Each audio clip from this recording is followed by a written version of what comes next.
माय लेकरांची ही धडपड पाहून काळ्या आईलाही गहिवरून आला असावं. नांदेडची मदर इंडिया, होय मदर इंडियाच. होनवजड गावातल्या उदगीरवाड कुटुंबाचा कर्ता पुरुष केला. कर्ज झालं होतं डोक्यावर, धनीनं जीव दिला, मागे बायको पोरं टाकून.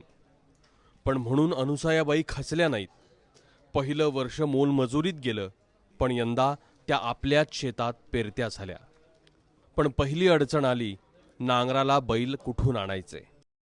तर गावात तर कोणी देईना गेले तर कर्ज उचलल्या शेतावर, त्याचं आणलं बी भरत.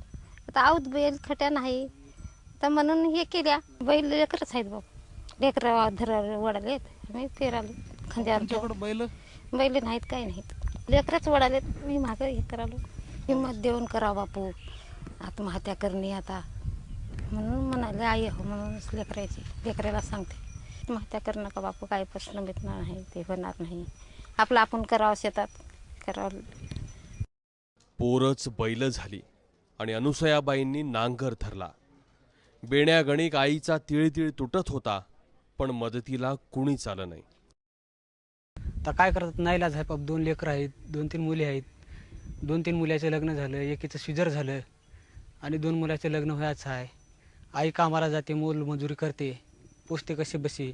आणि आवताला बैल नसल्यामुळं 2 लेकरं पुढे ओढतात आणि बाय मागे बी टाकते. अशा पद्धतीनं पेरणी करतात. कर्जाच्या विवंचनेतून आयुष्य संपवण्याचा विचारात असलेल्या खचलेल्या बापांना या माईनं आपल्या कर्तृत्वातून संदेश दिलाय. आता बैल मागायला गेलं तर कोणी देत नाही, म्हणून आता मी भाऊच घरच्या घरीच पेरणी करत आहोत. तिकडून खांद्यावर घेऊनच आता 2 जण भाऊ ओढत आहोत, आई मागे टाकत आहे. पेरलेलं उगवायलाही जमीन फोडून बाहेर येण्याची धमक लागते. तीच धमक अनुसयाबाईंमध्ये होती, म्हणून यंदा त्यांचं पीकही जोमानं येणार यात शंका नाही. योगेश लाटकर, ABP माझा, नांदेड.